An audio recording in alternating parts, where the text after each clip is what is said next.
guys and gals, Nary here from Drake Wayne Gaming, and some of you on Twitter, the Gaming Dragon. Today I'm coming back at you with a Let's Play episode of Dawn Chorus, Mikko's Path. So y'all, before we jump into it, just wanted to let y'all know that our Patreon is now up for as little as $5. Y'all can help support the channel, get some awesome rewards like permanent access to our community Discord server and full access to upcoming not safe for work videos. Anyway, y'all, let's go ahead and jump right back in. Alarm chain, you were up, and let's go. Alright. I stopped dead in my tracks. Something rustles in the dense forest ahead of me. Could this be Rune? He almost looks panicked and stops too, seeing me. There's something unusual about him, a hint of madness in his eyes. Hey, is everything alright? But he bolts sideways, running off into the forest. Huh? What was that about? Why did I startle him so much? I hope I'm not that I hope I'm not that hideous in the dark. I could follow him by his paw steps, but he didn't seem to want to be followed. Besides, I don't feel like talking to anyone. Then I noticed something weird. Through the trees in the direction Rune ran off to, the moon shines, its surface flickering. I blinked twice, but the flickering doesn't go away. Light shimmering gently but clearly. Must be because I'm looking at the moon through the trees, or maybe it's the heat from some source, hotter air rising and rippling. My steps lead me back to the guest house. There's a lot of people on the terrace and I'd rather avoid them, so I start circling the building toward the main entrance. But walking along the sauna window, I change my plans and open the small door to the sauna corridor instead. A rush of warm air filled with the heavy smell of chlorine. It feels so good, massaging the tensed-up folds of my brain. My paws are completely frozen. I barely noticed that outside, but now the cold feels biting. Hell, I feel so empty. There's no one in the locker room, thankfully, but some of the lockers are closed. I still hope they're all at the swimming pool. I undress quickly and put my stuff in one of the open lockers, not bothering to close it, and I grab a towel from the stack at the entrance to the sauna. Mikko isn't here as I thought. There was a lone figure sitting at the glazed wall looking outside, towel wrapped around his waist instead of lying flat on the bench. Coach Devon. He either doesn't register me or at least does nothing to acknowledge my presence as I sit down on the opposite side of the middle bench on the same side as him. That's fine with me, though. I wanted to be alone. Outside, the moon still flickers, heat from the coals rising and dispersing around us. I open up my lungs, taking in the fiery hot air slowly, with deep breaths. As I lean back on the wooden bench and relax, my nose picks up a faint scent of alcohol, and along with it another one I didn't expect here. Arousal. I glance in Coach's direction. He's sitting motionless, snout turned away from me, but the scent definitely comes from him. Most wouldn't notice, but feline noses are especially sensitive. He turns towards me, but then drops his gaze as if reading my thoughts. Judging by the reaction, I'm not the reason for the arousal, though, which is a relief. I don't want us both to feel awkward for the next few minutes until one of us leaves, so I speak up. So, how did you like the film? The film? Oh, the film. I didn't check what it was beforehand because Rune recommended it to me, but I had no idea it would be this abstract. Well, it wasn't bad. I don't think anybody left. I really enjoyed it myself.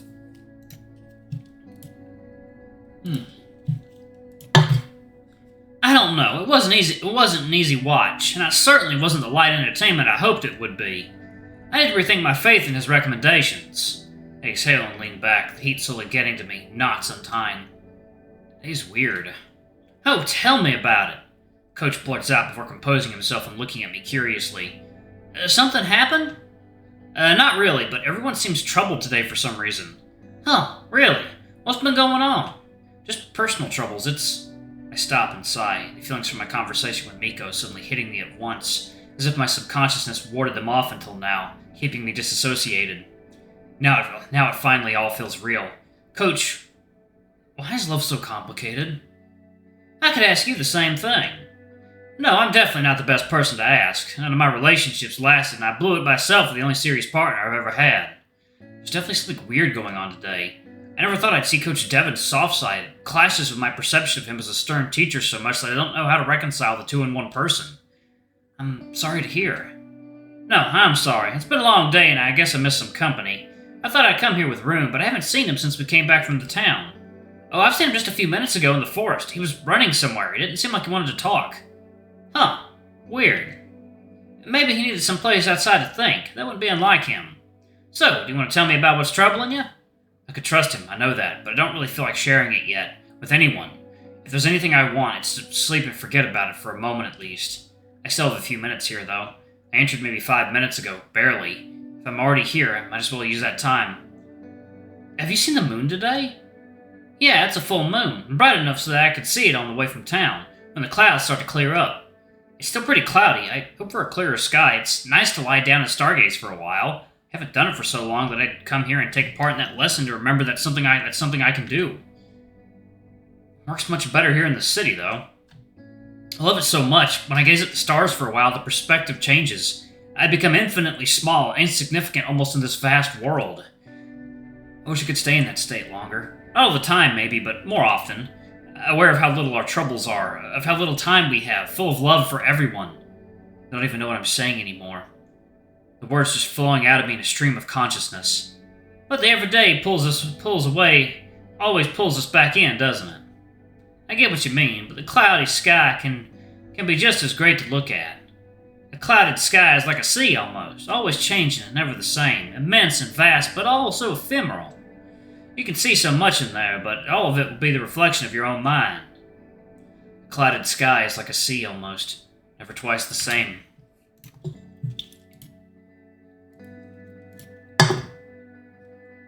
Like our days spent under that sky, each different. As above, so below. The sky is in constant flux, and so is everything. We can't chase the days past. We can't live the same day twice. And we're the same. Slowly, gradually, we change. Until we're barely recognizable. From our sunrise to our sunset, our lives take on different hues, shapes emerging and disappearing from the foggy mass of our minds. What are our lives, really, but canvases painted by everything we experience? Through that initial spark, our genetic seed, our element of divinity, we grab the brush and start painting. It's easy to get lost in the clouds. Are you sure you should be a coach? Didn't you think of teaching literature or something? I was always good at sports, and I like what I'm doing. I nod, having nothing to add but a lot to think about. But then, as Coach seems like he's ready to get up, a question pops into my head. Can I ask you something, Coach?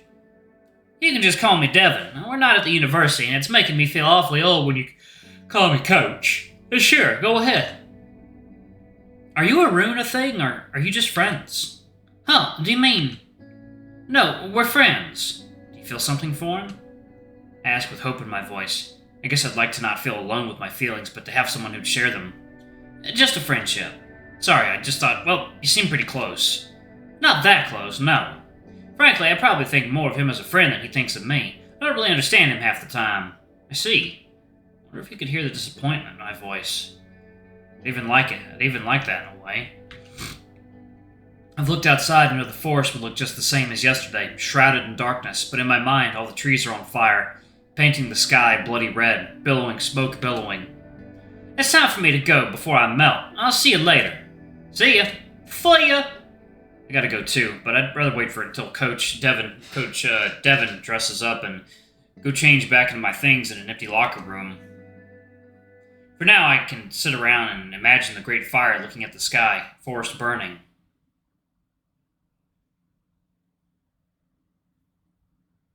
Play on, Rune, play on. Mikko's room. Should I knock on the door? I want to. I want to see him. But what can I tell him? That everything will be alright? I don't know that myself. I don't have anything to tell him. I would just feel like his presence, and I would just like to feel his presence and know that he isn't mad at me. Which he surely is. Knock. Idiot. Knock. I knock and take a step back. 5 seconds pass, then 10. Half a minute. No answer. Nothing left for me but to continue to my room. I glance at Bjorn's door, too, as I pass it. I hope he's doing all right. I really don't have the mental strength to knock and check up on him.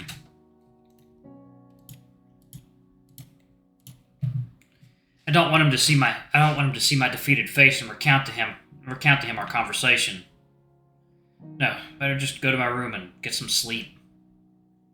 The bedding is warm and the mattress is comfortable. Everything around me is still and my thoughts feel oddly calm, too. Maybe because I now understand.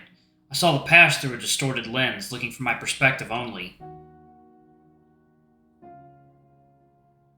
I'm grateful for everything I got, every moment spent with him. Even if I think I'd like to use that time better, could we? Really? I held him close in my arms already. Now I only need to find that place in myself again, and hope that he'll still accept me when I'm ready. The future still lies open before us. Nothing is decided, but I need to be sure I will end up hurting him again, Maybe even worse than the last time. This is the lesson I learned. I can't think of myself only. In the past it fixed and unchanging. I saw it for what I hoped it was. I cast myself in a better light than I ever deserved. Indulging in nostalgia like poison coursing through my veins, clouding my brain, reaching to the deepest corners of my being, pulsating in my fingertips. I thought Mikko remembered our time together just as fondly. But can I know that, really? But the past is also far away, almost beyond the horizon. And so are the past us. I see us through a dense fog. I can't be sure what happened, and I will never know what Mikko felt. Everything merges with the night. But as my eyes close, the scenes from my adolescence come back to me, as they really were.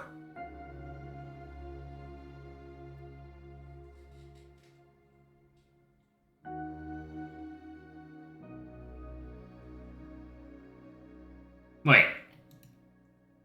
It's not the end, is it? Is it the end? Is that the, That's the, just the temporary. That's the end of the build, I guess?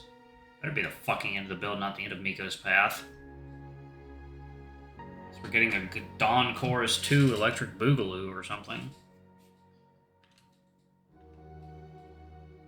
Let's see. Alright, y'all. So that is currently the end of Mikko's route until it gets another update.